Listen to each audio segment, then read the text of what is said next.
Selamat hari Minggu, apa kabar? Sudah makan pagi?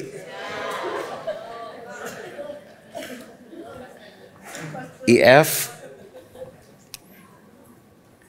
terakhir saya datang bulan November dan sekarang datang lagi. Oke, kita doa yuk. Urapi hamba-Mu dan urapi setiap kami. Biar kami punya hati yang bukan hanya suka mendengar firman, tapi suka juga melakukan firman. Karena hanya dengan melakukan firman, kami bisa mengalami Tuhan itu hidup dalam kehidupan kami. Kami pulang dengan kemenangan, dengan jawaban, mujizat, terobosan, dan semua kami mengalami Tuhan. Di dalam nama Tuhan Yesus. Amin. Amin. Saya kasih judul khotbah saya dalam pimpinan Allah yang kita kenal di dalam nama Tuhan Yesus. Kita seringkali bingung. Nanti kan akan dilantik bulan Oktober ya, presiden terpilih ya. Pembicaraan di mana-mana, kamu pilih siapa? Kamu pilih siapa? Kenapa kita berhati-hati memilih? Karena kita punya pengharapan siapa pimpinannya akan menentukan nasib kita yang tinggal di bangsa ini. Tapi seringkali kita lupa bahwa ada pemimpin di atas segala pemimpin yang kita sembah di dalam nama Yesus, yang bukan hanya menguasai negara, tapi dia menguasai seisi dunia. Dia bisa pimpin keluarga kita, pimpin bisnis kita, pimpin anak-anak kita saat kita nggak ada bersama dengan mereka. Karena dia itu adalah pemimpin yang luar biasa, namanya Tuhan Yesus. Nah sekarang kita mau belajar bagaimana sih hidup di dalam pimpinan Tuhan. Apalagi di tengah ekonomi yang menurut para pengamat itu menurun. Retail, penjualan mobil, dan lain-lain. Tapi saya percaya berkat Tuhan spesial untuk jemaat ICC. Siapa yang kira-kira pagi ini perlu pimpinan Tuhan dalam kehidupan kita? Oke, Amsal 3 ayat 5 sampai dengan yang ke-6. Amsal 3 ayat 5 sampai dengan yang ke-6. Mari kita baca sama-sama dengan suara yang keras. Semangat, 2, 3. Percayalah kepada Tuhan dengan segenap hatimu dan janganlah bersandar kepada pengertianmu sendiri. Akuilah dia dalam segala lakumu, maka ia akan meluruskan jalanmu. Saya doa setiap pagi, Tuhan, aku perlu pimpinanmu, karena di luar Tuhan aku gak bisa buat apa-apa. Pegang tanganku, tuntun langkahku, aku minta hikmat-Mu Tuhan. Dalam memimpin gereja ini, dalam memimpin keluargaku. Itu saya gak pernah lupa, tadi pagi saya bangun juga saya doakan hal yang sama. Nah bagaimana sih kita bisa mengalami pimpinan Tuhan melewati krisis, melewati masa apapun. Seringkali saat orang ada di atas, sukses menurut dunia, punya uang, jabatan tinggi, bukan hanya bisa beli apa tapi juga bisa beli siapapun. Nah kita lupa dan kita bilang gini, wah aku yang akan pimpin hidupku.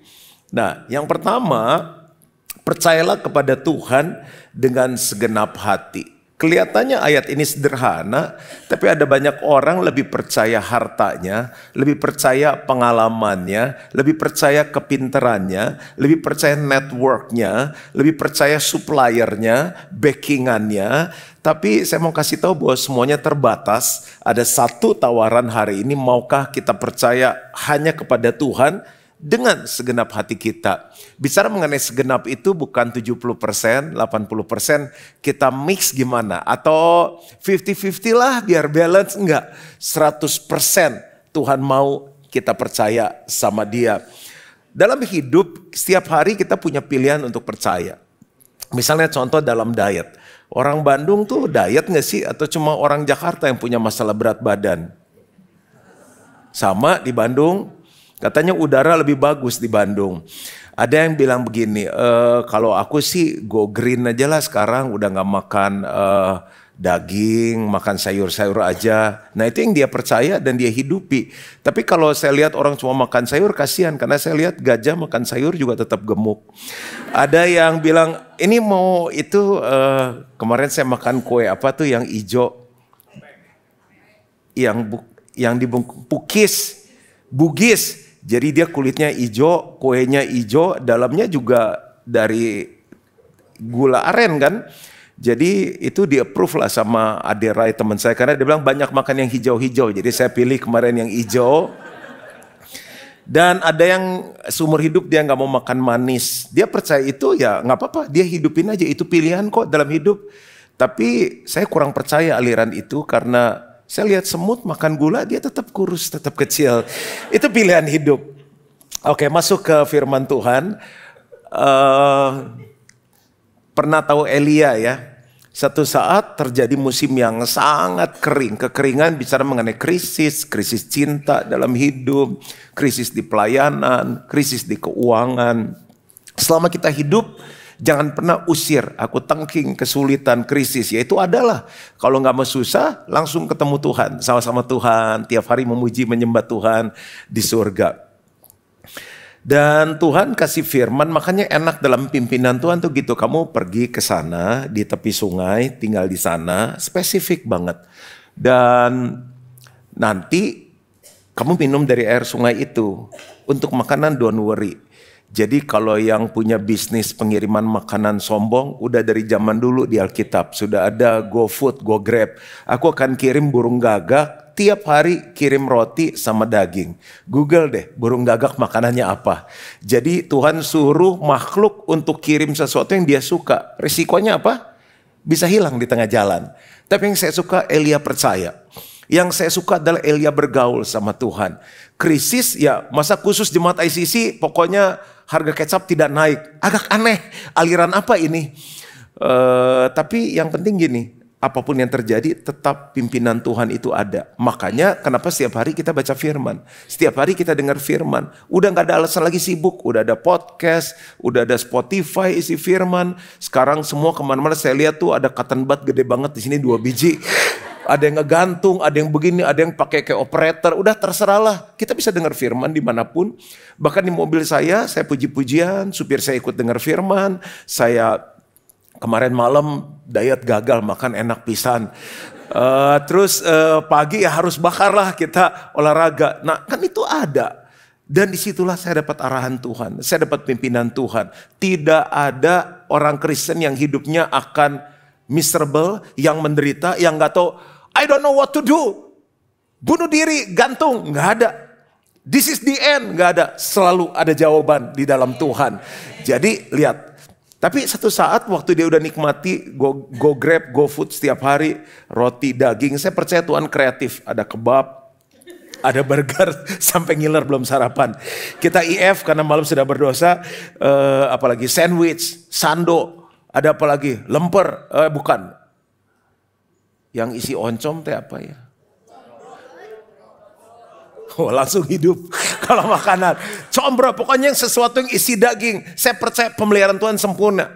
Kalau nggak percaya dia kreatif, lihat aja. Semut aja macam-macam. Semut merah, semut hitam, semut api. Semut apa? Mangkrak. Anjing, pudel. Anjing sosis, herder, doberman. Saya hari ini mau membangkitkan iman kita bahwa Tuhan yang kita sembah Tuhan yang luar biasa.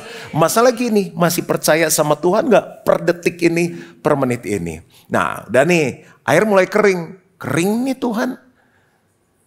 Terus Bapak Ibu Saudara Tuhan kalut, iya gimana ya? Coba bentar-bentar ya, saya meeting dulu. Enggak gitu. Firman Tuhan langsung turun, dia bilang ini, kamu pergi. Dia tunjukkan sebuah tempat.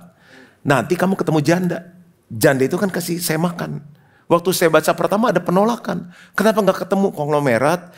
Nah di sana ada pengusaha yang kaya banget, dari lahir udah kaya, tapi janda. Saya menghibur diri saya, mungkin dia janda kaya. Nah kembali ke firman. Ini benar ada ayatnya, saya nggak ngarang, di 1 Raja-Raja 17. Lalu nanti kamu pergi ke sana, dia kasih makan. Dia pergi ke sana ketemu janda sama anaknya lagi ngumpulin potongan kayu. Dia bilang begini, sis, bagi air sis. Oh sebentar, diambilin air sama dia. Lagi dia pergi ngambil air, dia bilang begini, sis maaf, Bisa bikinin roti bundar kecil nggak ya? Nah itu baru masuk contoh yang misro tadi atau combro. Mungkin donat atau apa. Dia nggak panggil itu nabi. Jadi mungkin dia belum kenal. Dia bilang ini bro, sorry ya kita juga baru kenal. Jadi kita ini lagi ngumpulin kayu api. Habis itu kita cuma punya minyak dikit, tepung sedikit. Kita mau bikin kue, kita makan, terus kita mati. Bunuh diri terkeren di zaman itu. Setahu saya kalau saya bunuh diri kan lihat apa menabrakkan diri ke rel kereta, turun lompat dari lantai 70, baygon, gantung diri. Ini makan enak, foodie banget. Rupanya dia suka kuliner, kita makan enak dulu san, baru kita mati. Dia bilang gini, nggak apa-apa. Kamu tetap pulang, ngotot si bro ini. Kamu mau makan terus mati nggak apa-apa, terserah. Tapi bikinin dulu kue. Tapi dengar nih, firman Tuhan ngomong untuk kamu. Minyak kamu yang tinggal sedikit, tepung kamu yang tinggal sedikit, tidak akan habis sampai hujan turun di muka bumi ini. Yang saya suka, firman itu berkuasa. Ada banyak yang kita pikir benar, tapi begitu kebenaran yang benar muncul, tiba-tiba, ini buat saya. Makanya gini, dokter boleh ngomong secara medis, gak ada harapan. Kita bisa baca tentang krisis, tapi begitu kita baca firman Tuhan, itu kayak hidup jadi rema, dan anehnya kita percaya. Ya udah, dia bikin kue. Langsung deh ayatnya 1 Raja 17 ayat 14. Sebab beginilah firman Tuhan Allah Israel, tepung dalam tempayan itu tidak akan habis dan minyak dalam buli-buli itu pun tidak akan berkurang sampai pada waktu Tuhan memberi hujan ke atas muka bumi. Coba bilang sama-sama saya, ini ada 3 kata penting, tidak akan habis. Apanya? Cintanya gak akan habis. Ada pasangan datang sama saya, Pak mau cerai. Loh kenapa mau cerai? Udah gak ada cinta, habis cintanya. Anak berapa? 3. Kok gak ada cinta anaknya 3. Coba bilang sama-sama, tidak akan habis. Tidak akan berkurang. Yakin nih? Dan yang terakhir coba ngomong ini, waktu Tuhan. Bapak Ibu dengar baik-baik, ada waktu Tuhan. Sementara waktu Tuhan itu terjadi, Tuhan lagi proses, Tuhan lagi kuatkan kita supaya karakter-karakter yang mungkin belum kuat, kesetiaan, tanggung jawab, komitmen, cinta sama Tuhan dibangun dalam kehidupan kita. Ada waktu Tuhan, hujan itu turun dalam kehidupan kita. Dan Alkitab catat kalau kita baca terus itu, dan janda serta anak itu ngalami minyaknya gak pernah habis, apalagi tepung yang gak pernah berkurang sampai Tuhan memberi hujan dalam kota itu. Luar biasa Tuhan kita. Apapun yang kita alami, percayalah kepada Tuhan dengan segenap hati kita. Cerita dulu ya. Bapak Ibu, saya sekolah dulu gak gitu pinter. Sampai guru les yang nolongin saya, waktu saya dipulihkan sama Tuhan, bisa pinter. Dia terima Tuhan Yesus. Akhirnya sampai kerja full time di gereja kita puluhan tahun, sekarang udah umur 64. Kemarin pensiun, usia pensiunnya 60, diperpanjang terus karena masih bisa kerja. Dia melihat bagaimana Tuhan luar biasa. Dalam satu kesempatan Tuhan suruh saya tulis buku. Saya bilang Tuhan tahulah keadaan saya waktu ngarang zaman aku sekolah. Sekarang udah gak ada anak sekarang kali ya yang national plus, internasional suruh ngarang. Ceritakan pengalamanmu berlibur 4 halaman.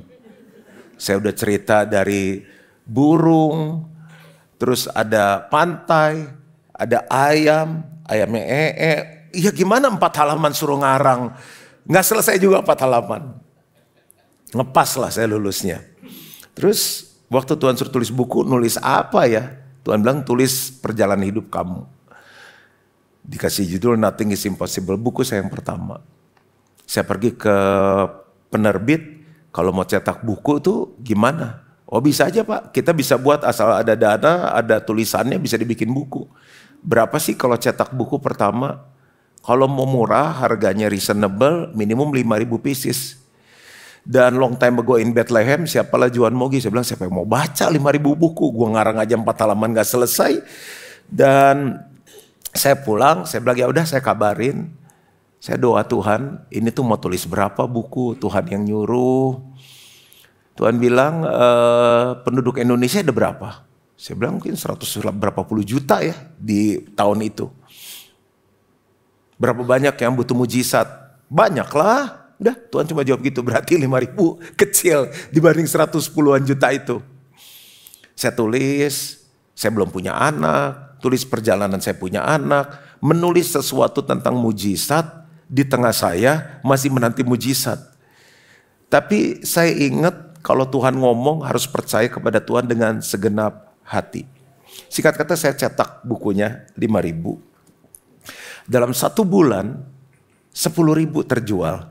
Dan penerbit bilang, Pak, ini harus cetak ulang cepat dari Gramedia, dari apalah gunung apa begitu, itu toko-toko buku sudah habis, sold out. Dan dalam 1 bulan itu dari Ikatan Buku Indonesia, kalau bisa dalam 1 bulan terjual minimal 10.000, itu jadi bestseller.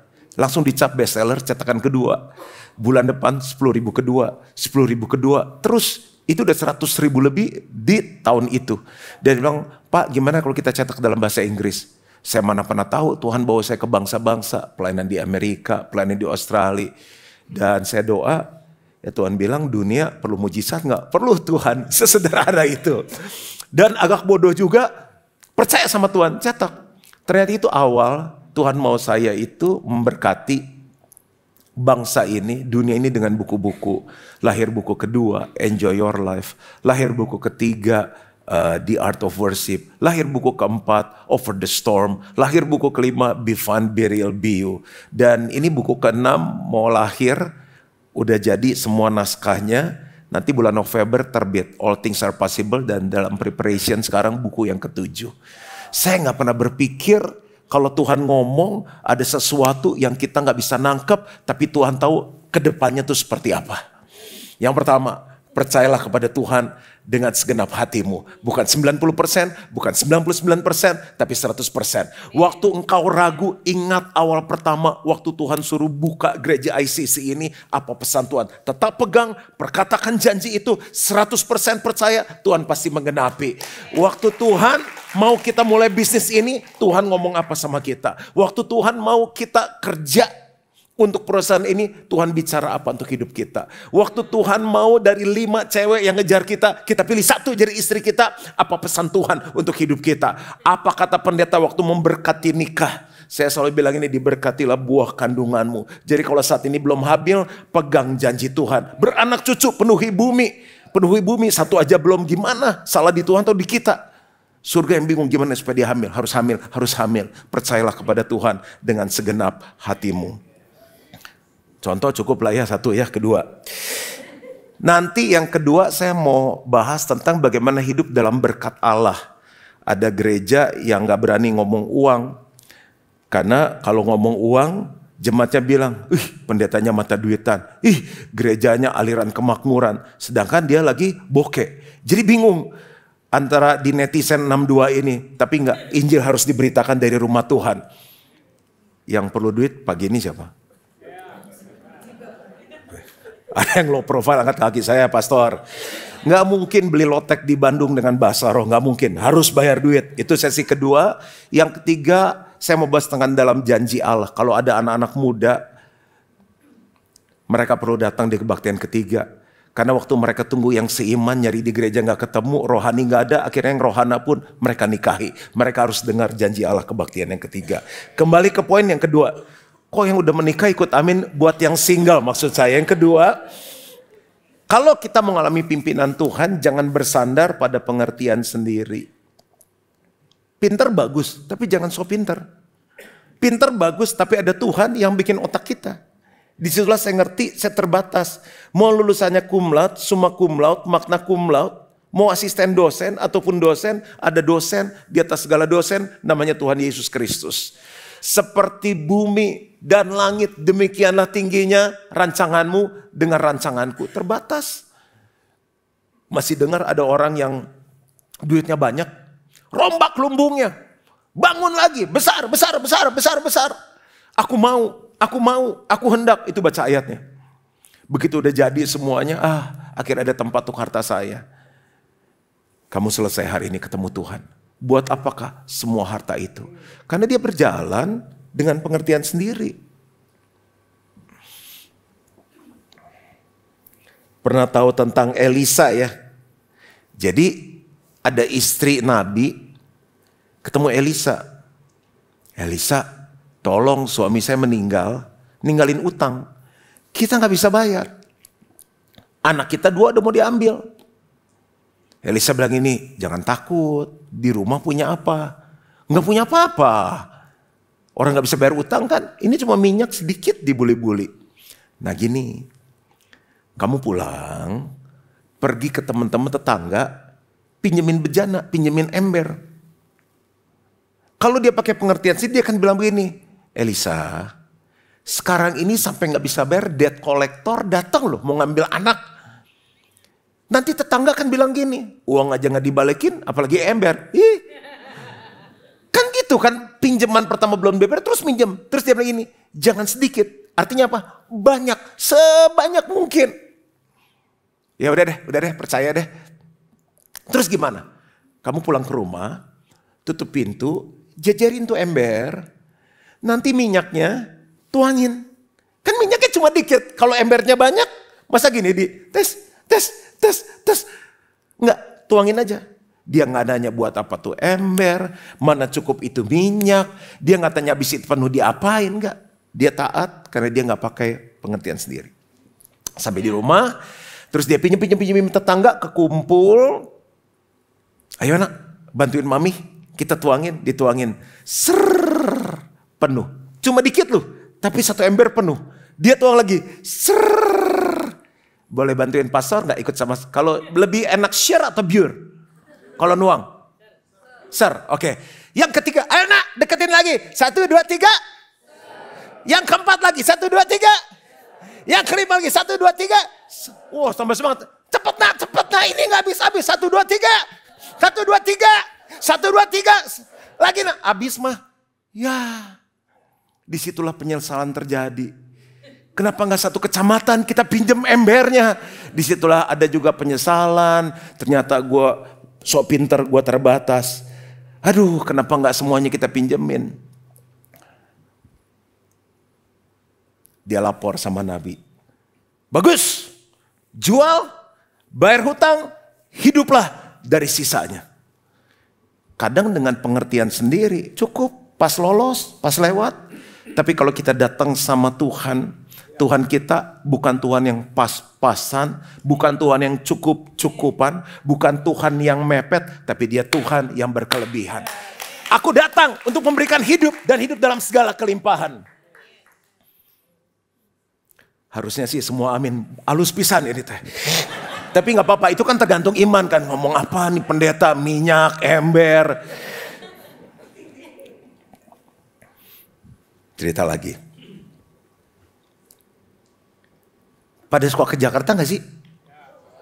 Main lah, udah ada wush. Udah pernah main ke Gilgal? Udah kasih. Happy, terharu. Kita korban penggusuran. Dan sebagai korban ya duit terbatas ya siaplah pasrah. Caranya halus. Udah bikin kontrak, setahun dinaikin 2 kali kontraknya. Loh, saya bilang buat apa bikin kontrak? Dari atasan pak katanya. Nggak bisa ngomong ke atasan. Udah keputusan pak katanya. Habis gimana dong? Ini berat. Yang nggak dinaikin 2 kali. Kan udah tiap tahun naik. Masa baru naik terus 2 kali gini naikin? Ya silakan aja pak. Kalau mau terus di sini, bapak teruskan. Kalau enggak ya kami juga nggak bisa apa-apa. Kan itu manis. Manis kan? Manis kau dengar. Nah, ya udahlah saya bilang bayarlah. Jangan ke orang miskin gereja. Bayar pakai apa kata keuangan. Jadi kita dari satu tempat pindah ke tempat lain. Pindah ke tempat lain. Yang kasihan tuh anak-anak muda kita kan banyak. Gereja kamu hebat pindah-pindah tempat. Bukan pindah-pindah tempat hebat. Digusur. Sampai satu titik Tuhan kasih petunjuk coba bangun tempat sendiri. Gereja kan kita nih orangnya. Tapi kan harus punya tempat beribadah, namanya gedung gereja. Wah itu macam-macam lah, udah di gedung kantor aja, minggu sepi, parkirnya bebas. Jangan, service charge-nya banyak, besar. Udah ruko aja beli 20, dibobol semuanya katanya free maintenance. Ada yang bilang lagi, udah sewa aja, Yesus sudah mau datang. Bagus juga, agak rohani, agak pelit sedikit. Terus ada yang bilang ini, udah kita masa bangun rumah bagus, kita nggak bangun rumah buat Tuhan. Ya nggak, kita harus bangun. Wah itu runding. Akhirnya sepakatlah beli tanah. Bangun. Udah planning, cicilan ketiga bayar tanah 500 juta. Dulu tanahnya tuh 2,5 juta kita beli di PIK. Sekarang di tempat kita sekitar 30 juta per meter. Wah mana ada makanan, orang coklat, rawa, semuanya nggak ada apa-apa. Teman-teman saya waktu tahu, lu nggak salah pilih bangun gereja tempat jin buan anak. Saya bilang nanti tenang ada. Saya nggak tahu mau ada flyover, mau ada gold. Saya nggak tahu benar-benar. Ikut aja pimpinan Tuhan. Gereja kita di Sudirman. Sudirman tuh di pusat. Pindahnya ke PIK. Taksi aja nggak ada. Tuyul merah aja nggak ada. Yang angkotan yang ada dulu, yang pokoknya yang nggak ada. Jadi kalau habis kebaktian tuh Pastor Hendy mesti teleponin taksi bejejer. Jemaat tinggal punya itu naik itu. Siapin angkutan, siapa yang mau ke PIK dulu? Tapi waktu kita doa anehnya, jemaat kita ada yang dari Kemang, dari Menteng, dari Kebayoran, dari Bekasi, bilang nggak apa-apa, orang keluarga cuma seminggu sekali. Saya pikir mereka, oh kejauhan, oh enggak, semuanya dukung. Ya udah bangun di PIK, kosong, nggak ada apa-apa. Kalau kita pakai pengertian sendiri, nggak mau di PIK. Nah. Mulai bangun nih, cicilan ketiga udah berat. Saya bilang, ayo kita doa. Terus tiba-tiba krisis. Masih ingat krisis tahun 2008? Itu cukup besar.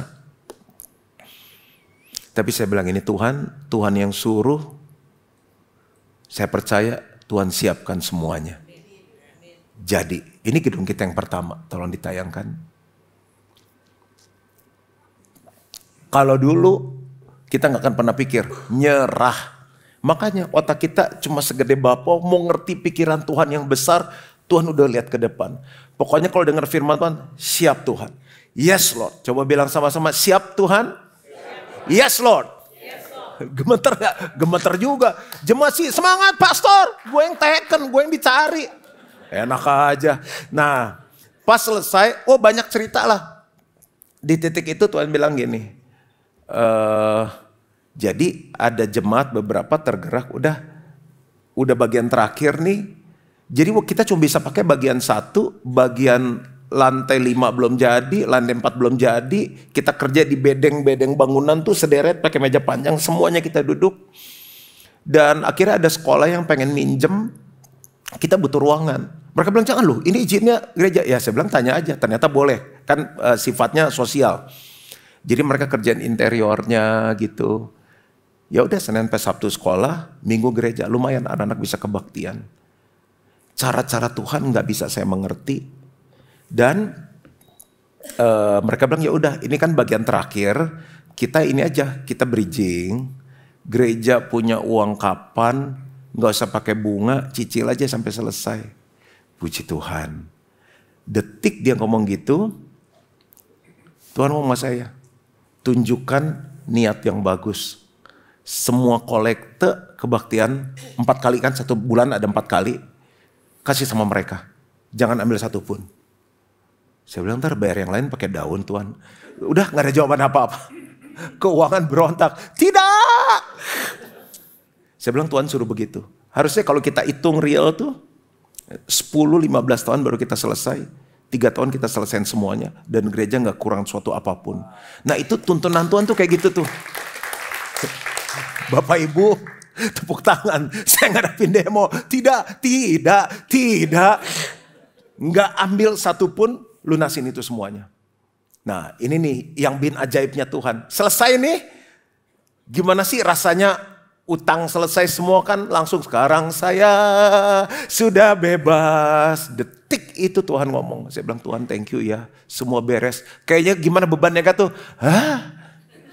Tuhan bilang setiap Sabtu morning with Jesus doanya apa? Yang mana Tuhan? Doanya banyak. yang selamatkan Indonesia, yang menuai jiwa-jiwa. Iya saya bilang, merebut jiwa lagi. Jakarta Selatan, Jakarta Pusat, Jakarta Barat. Nah, sekarang berapa kali kebaktian? 6 Tuhan. Muat? Nggak muat. Kamu khotbah berapa kali? 6. Dari jam 7 pagi sampai jam 7 malam di gereja. Saya bikin weekend services lah, saya bilang kayak di Amerika kan ada kebaktian Jumat, ada kebaktian Sabtu, oke? Terus kalau tuayan itu penduduk Jakarta berapa? Muat apa semua? Ya saya bilang banyak gereja lain lah, Tuhan bagi-bagi rezeki biar mereka juga penuh gerejanya. Enggak, kamu harus tanggung jawab dengan doa kamu. Saya nggak nangkap tuh Tuhan ngomong apa, orang gereja baru selesai bayar kok. Tuhan bilang bikin Gilgal Center 2. Pengertian sendiri mulai main. Kalau mau enak ya udahlah, terserah. Kamu datang pagi, kamu dapat tempat. Kamu nggak dapat, kamu pangku-pangkuan. Terserah caranya. Pokoknya pastor sudah cukup dengan salib selama ini. Saya sharing iseng. Teman-teman semangat. Nah, bagus ini katanya. Gitu ya. Gini deh saya bilang. Kita nguji. Saya kalau buat keputusan biasa sama tim inti dulu, apostolik, tim pastoral, ke tim office yang support, lalu para ketua sel, baru ke volunteers, mereka oke doa baru ke jemaat. Saya bilang Tuhan kasih tahu begini, doa ya. 1 bulan doa. Kalau oke kita go, kalau enggak. 1 kita retret. Semua pemimpin hadir. Saya bilang siapa yang setelah doa dapat bahwa ini benar dari Tuhan. Enggak main-main, serius. Maju ke depan. Saya udah benar-benar udah nggak pengen benar-benar. Karena yang ini aja sekian uang aja kita udah pusing, ini gimana yang besar. Maju semua, tidak ada satupun yang tinggal di tempat duduk, semua maju. Tumpangin tangan saya. Dah, kendakmu jadi Tuhan. Kelilingnya cari tanah. Dah, singkat kata, beli tanah 2 hektar. Nggak mahal sih, sekitar 200 miliar ya. Sombong ya. Udah gak tahu habis perasaannya mau sedih, mau seneng, mau ketawa. Udah paling murah, udah harga spesial buat Gilgal katanya. Boleh bayar 5 tahun. Taken. Habis taken, you know what happened? Covid. Gereja tutup 2 tahun. Di Bandung Covid gak sih? Enggak, pengen make sure aja. Soalnya mukanya happy semua. Ada Covid di Bandung. Oke. Tapi bulan Maret kemarin 2025 selesai. Maaf. Maret 2024 selesai. Lunas. Kalau saya pakai pengertian sendiri nggak ada Gilgal Center 2. Sekolah dari Tuhan belum selesai, pembangunan. Dan abis Covid itu semuanya naik. Semua naik, yang bangunan ngerti. Nah ini nih gambarnya. Sekarang lagi naik structure, architecture, plumbing. Dah, itu aja. Yang ketiga, mau selesai nih, terakhir. Akuilah dia dalam segala laku kita. Ya, ayatnya semua dari Amsal 3. Akuilah dia dalam segala laku kita. Artinya apa? Dalam rencana, keputusan, dan tindakan kita harus tanya Tuhan. Melibatkan Tuhan. Banyak kita problem, setelah pilih, baru tanya. Setelah ketemu masalah baru tanya. Kalau nggak ketemu masalah pun dia ngelapor sama Tuhan. Tahu Daud kan ya? Daud tuh hebat. Bahkan Saul aja tersinggung gara-gara orang-orang muji Daud. Oh, Daud lebih hebat, mengalahkan berlaksa-laksa. Saul cuma beribu-ribu. Hebat Daud. Tapi yang saya salut dari Daud, dalam setiap tindakannya dia selalu libatkan Tuhan.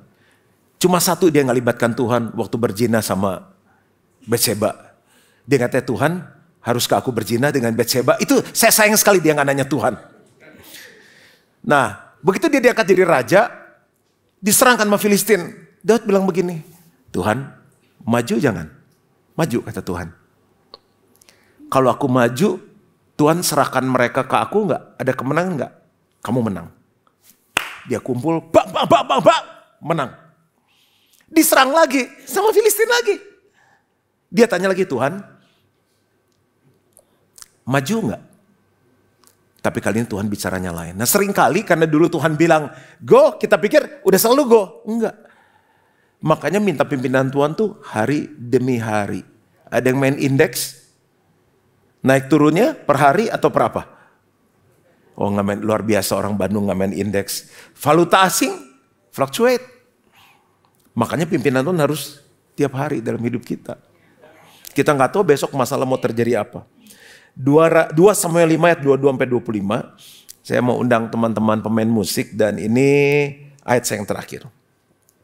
Ketika orang Filistin maju sekali lagi dan memencar di lembah Refaim, maka bertanyalah Daud kepada Tuhan. Dan ia menjawab, janganlah maju. Tetapi buatlah gerakan lingkaran sampai ke belakang mereka. Strateginya beda. Sehingga engkau dapat menyerang mereka dari jurusan pohon-pohon kertau. Dan bila engkau mendengar bunyi derap langkah di puncak pohon-pohon kertau itu, maka haruslah engkau bertindak cepat. Sebab pada waktu itu Tuhan telah keluar berperang di depanmu untuk memukul kalah tentara orang Filistin. Dan Daud berbuat demikian seperti yang diperintahkan Tuhan kepadanya. Maka ia memukul kalah orang Filistin mulai dari Geba sampai dekat Geser. Ini kayaknya nggak ada di sekolah ketentaraan. Buat gerakan memutar, dengar bunyi suara pohon kertau berbunyi. Saya yakin banget walaupun nggak sekolah militer singko ini, mana ada perang pakai dengar suara pohon. Tapi Tuhan punya cara yang berbeda. Dan Tuhan bilang kali ini aku yang berperang ganti kamu. Itu keuntungannya. Kalau setiap kali mau apa-apa tuh doa dulu. Tanya Tuhan. Saksian terakhir saya selesai. Dikunci apa? Dide? Oke. Udah bisa lagunya? Siap.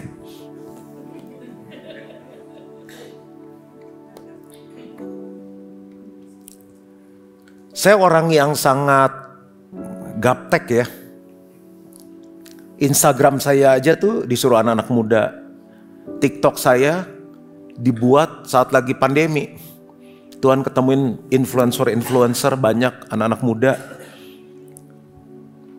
Some of them mulai datang ke gereja, sudah tertanam. Dia bilang, pastor, one is missing. Apa? Gak punya TikTok. Lu suruh gua nari-nari yang begini-begini. Bukan, pastor TikTok tuh bukan itu. Karena ada satu segmen yang pastor gak ambil, dia bilang. Itu harus kenal Yesus. Dan itu dahsyat membuat demografi di gereja kita naik banyak sekali anak-anak muda. Karena TikTok itu.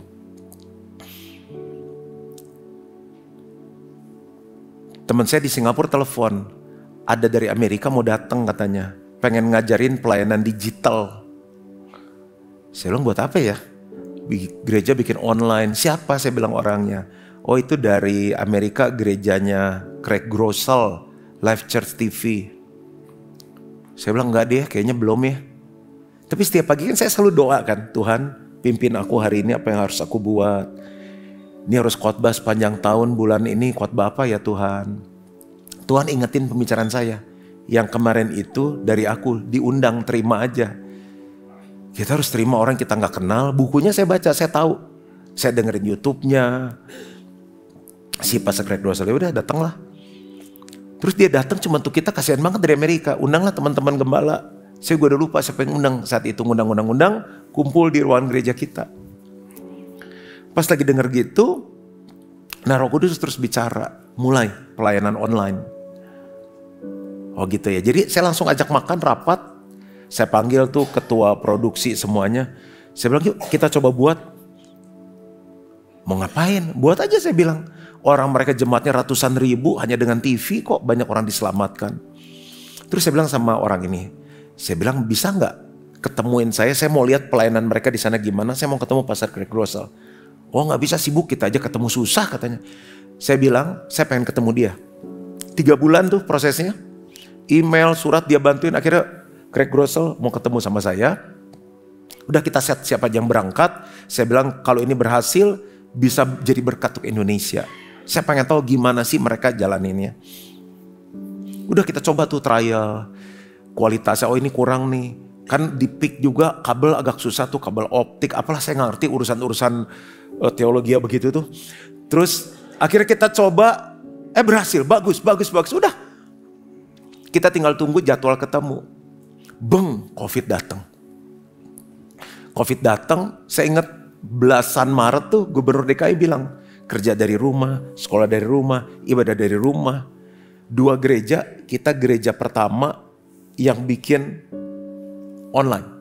Dibully di TikTok, di mana gereja tanpa iman, segala lah. Habislah kita. Pertama gereja tanpa kolekte. Ya udah, saya bilang jalan aja.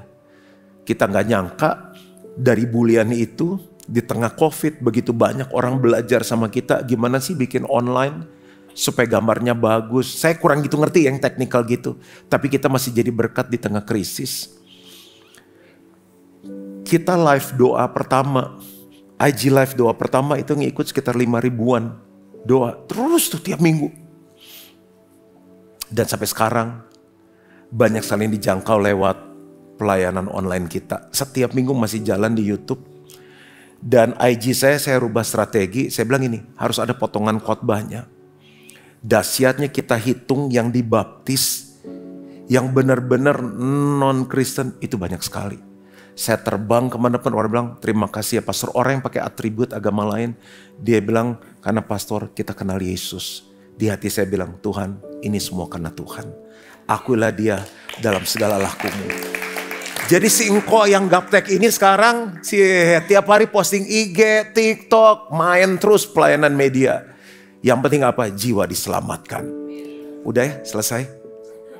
Selamat hidup dalam pimpinan Tuhan. Tuhan memberkati. Yuk bangkit berdiri sama-sama. Ku berseru, mengangkat tanganku, percaya kau takkan membiarkanku sendiri. Ku melangkah dengan iman kekuatanmu, bersamamu lewati segalanya. Sama-sama ku berseru, mengangkat tanganku, percaya kau takkan membiarkanku sendiri. Ku melangkah dengan iman kekuatanmu, bersamamu lewati segalanya. Pejamkan mata kita, renungkan firman Tuhan ini. Yang bicara di depan gak luput dari berbagai krisis, tantangan, masalah. Dan firman Tuhan bilang gini, ke depan gak semakin baik. Hari-hari ini adalah jahat. Jangan pernah mencoba hidup tanpa pimpinan Tuhan. Yang membuat kami ada, Gilgal ada saat ini. Karena setiap hari kami minta pimpinan Tuhan.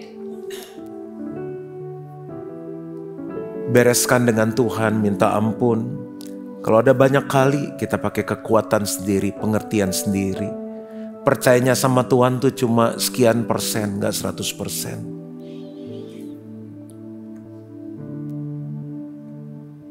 Berapa banyak yang setelah dengar firman Tuhan bilang, Tuhan hari ini aku mau melibatkan Tuhan memimpin hidupku. Dalam aku berkeluarga, dalam aku bisnis, bekerja, dalam aku melayani. Kalau itu engkau orangnya, taruh tanganmu di dadamu dan saya mau berdoa. Aku berdoa Bapa. Gak mudah ikut pimpinan Tuhan. Ada hal-hal yang kami gak bisa ngerti. Tapi Roh Kudus mulai hari ini engkau yang menuntun. Engkau yang menolong. Engkau yang menjelaskan setiap pimpinan Tuhan. Sehingga jemaat ICC Kebaktian 1 akan hidup percaya kepada Tuhan dengan segenap hati mereka. Tidak bersandar kepada pengertian sendiri. Dan mengakui Tuhan dalam segala laku mereka. Aku minta ini di dalam nama Yesus. Dan setiap kita yang percaya sama-sama katakan amin, amin. Silakan duduk.